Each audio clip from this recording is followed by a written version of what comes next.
లెసన్లకు గాను 6 lesson discuss చేసాం. మిగిలిన 4 లెసన్లు కూడా ఈ వీడియోలో డిస్కస్ చేద్దాం. దాంట్లో మనకి 7th లెసన్ ఏంటంటే దత్తాంశ విశ్లేషణ. దత్తాంశ విశ్లేషణ అయితే ఇక్కడ దత్తాంశం అంటే ఏంటి అసలు? మనకి దత్తాంశం అంటే సేకరించిన సమాచారాన్ని దత్తాంశం అంటాం. సేకరించిన సమాచారాన్ని దత్తాంశం అంటాం. ఎటువంటి సమాచారం మనం సేకరిస్తాం? ఫర్ ఎగ్జాంపుల్ 2021 ఈ టైంకి కానీ మనకు కరోనా కానీ లేనట్లయితే టీచర్స్ అందరూ కూడా ఏం చేద్దారంటే జనాభా లెక్కల్లో బిజీగా ఉంది. ఏంటి? జనాభా లెక్కల్లో బిజీగా ఉంది. జనాభా ఒక ఊర్లో ఉండే జనాభాని ఏ విధంగా లెక్కిస్తారు? ఆ ఊర్లో స్త్రీలు ఎంతమంది ఉన్నారు, పురుషులు ఎంతమంది ఉన్నారు, పిల్లలు ఎంతమంది ఉన్నారు, అలాగే ముసలి వాళ్ళు ఎంతమంది ఉన్నారు, ఈ విధంగా కౌంట్ చేస్తారు. ఆ లెక్క పెట్టుకున్న సమాచారం ఏం చేస్తారు వాళ్ళు? అంకెల రూపంలో ఏదో సంథింగ్ స్త్రీలు 35 మంది ఉన్నారు, పురుషులు 40 మంది ఉన్నారు, పిల్లలు 20 మంది ఉన్నారు, ఈ విధంగా ఒక సంఖ్యా రూపంలో చూపిస్తారు. అలా సేకరించిన సమాచారాన్ని ఈ విధంగా సంఖ్యా రూపంలో చూపించడాన్ని మనము దత్తాంశంగా చెప్పుకుంటాం. అయితే 3rd క్లాస్ పిల్లవాడికి సేకరించిన సమాచారం అదే దత్తాంశాన్ని ఏ విధంగా చూపించాలని చెప్పాడంటే గణన చిహ్నాల రూపంలో చూపించే విధానాన్ని 3rd క్లాస్ పిల్లవాడికి ఇచ్చాడు. ఈ విధంగా గణన చిహ్నాలు. గణన చిహ్నాలు అంటే ఏంటి అసలు? పేర్లను ఉంది. గణన అంటే లెక్క పెట్టడం, చిహ్నాలు అంటే గుర్తులు. ఫర్ ఎగ్జాంపుల్ 10 దత్తాంశం ఉంది ఇక్కడ. ఈ 10 దత్తాంశాన్ని గణన చిహ్నాల రూపంలో చూపించారు. దీన్ని మనము ఫర్ ఎగ్జాంపుల్ గణన చిహ్నాలు ఏ విధంగా రాస్తామంటే మనము 1, 2, 3, 4. 3rd క్లాస్ పిల్లవాడికి ఇచ్చిన గణన చిహ్నాలు ఏంటంటే ఈ విధంగా నిలువు గీతలు ఇస్తారు. దీంట్లో మనకి 5 అనే గణన చిహ్నం చూపించాలంటే 4 నిలువు గీతలకు ఒక అడ్డు గీతని ఈ విధంగా పెట్టారు.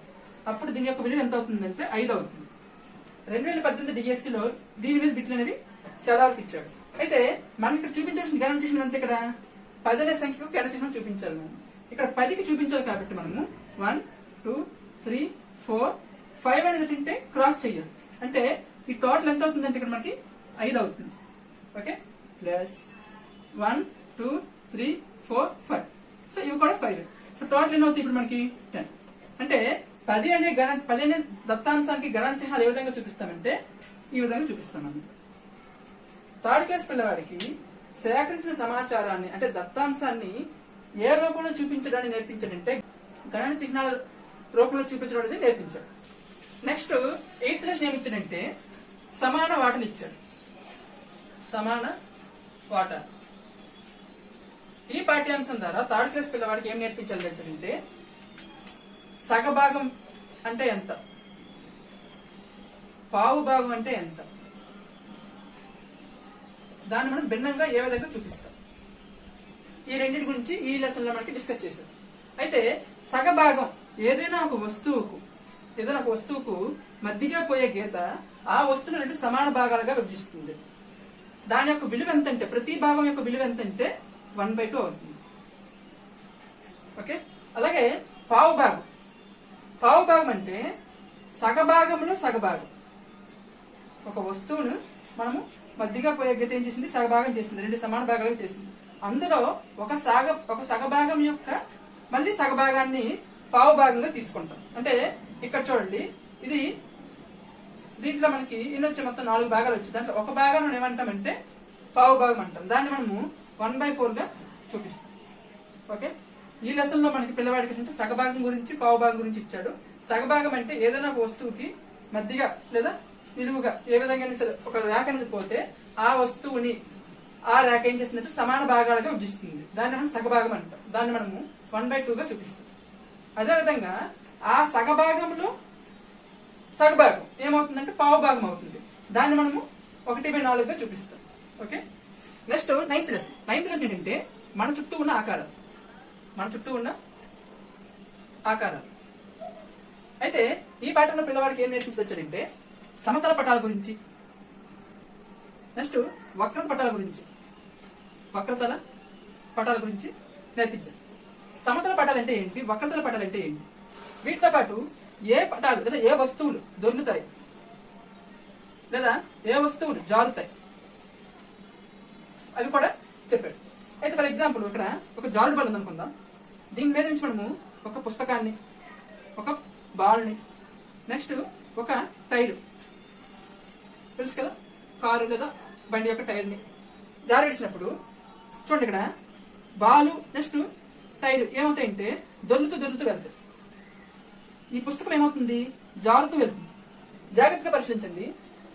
వృత్తము నెక్స్ట్ గోళము రెండు, అంటే బాలు నెక్స్ట్ ఏంటి వృత్తము టైర్ రెండు కూడా ఏ విధంగా ఉన్నాయి, వక్రంగా ఉన్నాయి. ఏ విధంగా ఉన్నాయి, వక్రంగా ఉన్నాయి. పుస్తకం ఏ విధంగా ఉంది, సమతల పటం, సమతలంగా ఉంది. సో వక్రంగా ఉండేవి ఏమయ్యాయి ఇక్కడ, దొర్లే.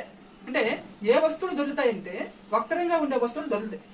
మరి ఏ వస్తువులు జారుతాయంటే సమతలంగా ఉండే పటాలు జారుతాయి. సమతల పటాలు అనేవి జారుతాయి, వక్రతల పటాలు అనేవి దొరుకుతాయని చెప్పారు. ఓకే, నెక్స్ట్ వీటితో పాటు త్రిమితీయ ఆకారాల యొక్క త్రిమితీయ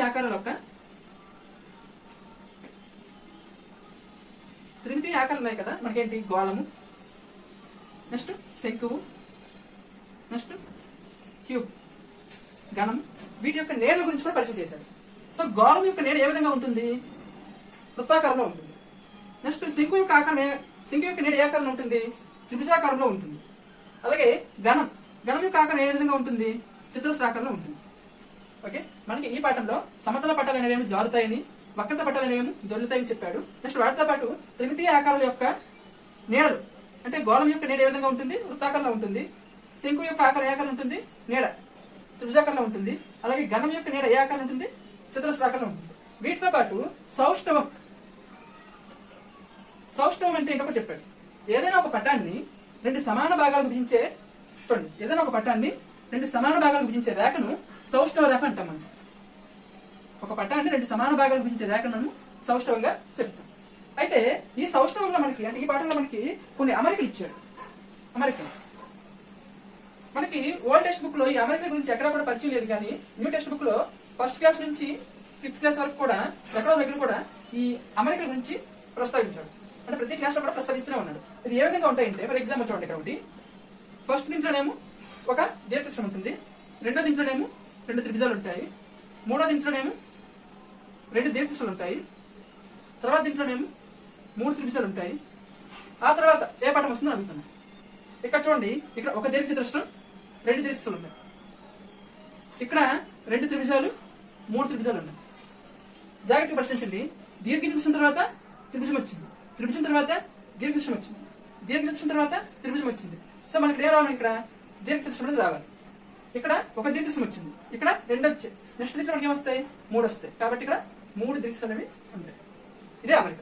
ఇటువంటి అమరికలపై మనకి థర్డ్ క్లాస్ ఫస్ట్ నుంచి 5th క్లాస్ వరకు కూడా ప్రతి క్లాస్ లో కూడా మనకి కొన్ని ప్రాబ్లమ్స్ ఇచ్చారు. సో వీటిని మనం ఖచ్చితంగా ఈసారి చూసుకోవాలి, ఎందుకంటే ఇది రీజనింగ్ పర్పస్ లో మనకి ఈసారి మనకి పరిచయం చేయడం జరిగింది. ఓకే, ఇంకో ప్రాబ్లం చూద్దాం. ఇక్కడ చూడండి, ఒక అడ్డు గీత, 2 నిలువు గీతలు, 3 అడ్డు గీతలు, 4 నిలువు గీతలు.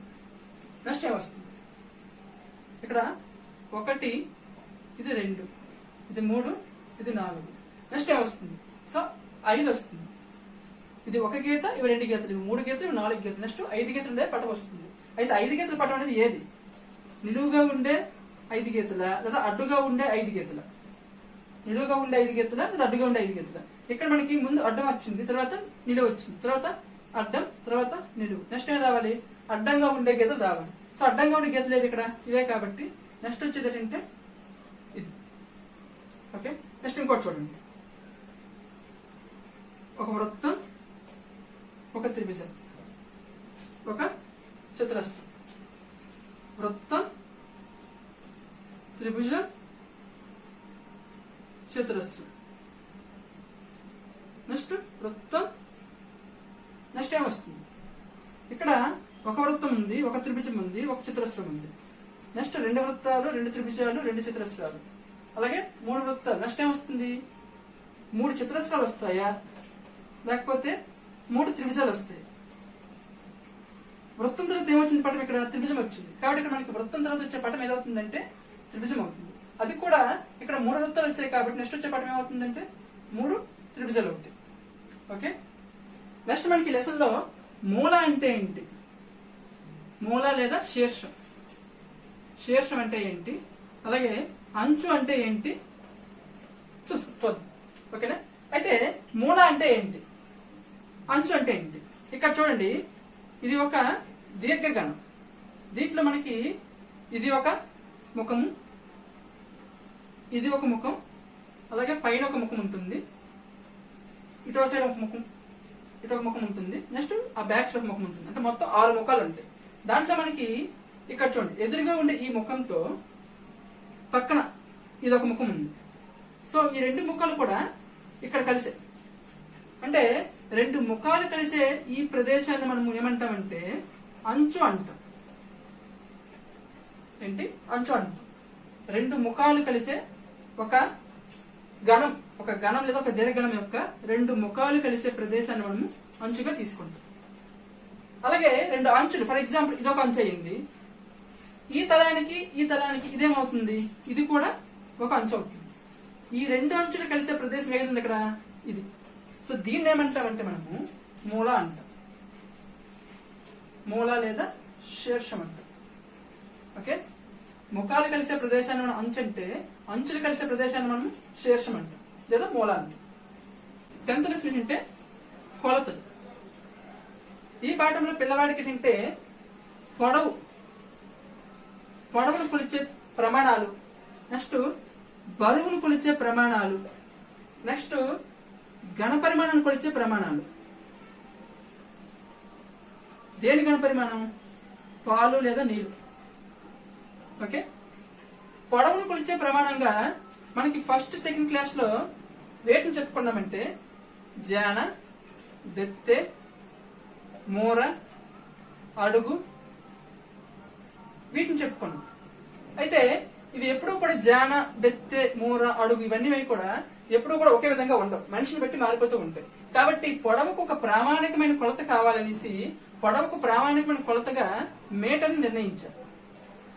దేన్ని నిర్ణయించారు? మీటర్ నిర్ణయించారు. సో మీటర్ కంటే చిన్నవి, మీటర్ కంటే తక్కువ పొడవు ఉన్న వాటిని ఏ ప్రమాణంలో కొలుస్తారంటే సెంటీమీటర్లో కొలుస్తారు. ఓకే, పొడవును కొలిచే ప్రమాణం ఏంటంటే మీటరు.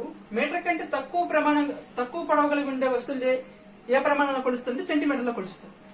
సేమ్ అదే విధంగా బరువును కొలిచే ప్రామాణిక కొలత ఏంటంటే కేజీ, కిలోగ్రామ్. కేజీ కంటే తక్కువగా ఉండే వస్తువును కొలిచే ప్రమాణం గ్రామ్. కేజీ కంటే తక్కువగా ఉండే వస్తువుల యొక్క బరువుని ఏ ప్రమాణంలో కొలుస్తారంటే గ్రాముల్లో కొలుస్తారు. అలాగే ఘన పరిమాణం, దేని యొక్క ఘన పరిమాణం? పాలు గాని నీళ్లు గాని వీటి యొక్క ఘన పరిమాణాన్ని కొలిచే ప్రామాణిక కొలత ఏంటంటే లీటర్. ఓకే, లీటర్ కంటే తక్కువగా ఉండే పాలు లేదా నీళ్లు వీటి యొక్క పరిమాణాన్ని ఏ విధంగా కొలుస్తారంటే మిల్లీ లీటర్లో కొలుస్తారు. ఘన పరిమాణం అంటే ఏంటి? ఒక పాత్రలో పట్టే ఒక వస్తువు యొక్క, అంటే పాలు గాని నీళ్లు గాని వస్తువు యొక్క పరిమాణాన్నే ఆ వస్తువు యొక్క ఘన పరిమాణంగా చెప్పుకుంటాం. అయితే ఈ ఘన పరిమాణం దేనిలో కొలుస్తారంటే లీటర్లో లేదా మిల్లీ లీటర్లో కొలుస్తాం. అయితే ఇక్కడ మనకి పొడవుని దేంట్లో కొలుస్తాం? మనం ఇక్కడ పొడవుని మీటర్లో కొలిచాం. అయితే 1 metre is equal to 100 centimetre. Next బరువును దేంట్లో కొలిచాం? కేజీల్లో కొలిచాం, అంటే kilograms. 1 KG is equal to 1000 grams. అలాగే నీళ్లు లేదా పాలు వీటి యొక్క ఘన పరిమాణం దేంట్లో కొలిచాం? ఘన పరిమాణాన్ని లీటర్లో కొలిచాం. So 1 litre is equal to 1000 millilitres. Okay, వీటితో పాటు మనం సాధారణంగా క్రికెట్ ఆడుతుంటాం కదా, క్రికెట్ బ్యాట్ యొక్క పొడవు ఎంత ఉంటుందంటే సుమారుగా 1 మీటర్ పొడవు ఉంటుంది. క్రికెట్ బ్యాట్ యొక్క పొడవు సుమారుగా 1 మీటర్ పొడవు ఉంటుంది. అదేవిధంగా ఒక అడుగు అంటే ఎన్ని అంగుళాలు? 1 అడుగు అంటే 12 అంగుళాలు. ఓకే, ఇవి మనకి 3rd క్లాస్ లో ఇచ్చిన ప్రమాణం. కొలతలనే పాఠ్యాంశాలు మనకి 3rd క్లాస్ లో ఏమి ఇచ్చిందంటే పొడవు పరంగా 1 మీటర్ ఈజ్ ఈక్వల్ టు 1 సెంటీమీటర్లు, బరువు పరంగా 1 కేజీ ఈజ్ ఈక్వల్ టు 1000 గ్రాములు, అలాగే ఘన పరిమాణం పరంగా 1 litre is equal to 1000 milli లీటర్లు. అదే విధంగా ఒక క్రికెట్ బ్యాట్ యొక్క పొడవు ఎంత ఉంటుంది అంటే సుమారుగా 1 మీటర్ పొడవు ఉంటుంది.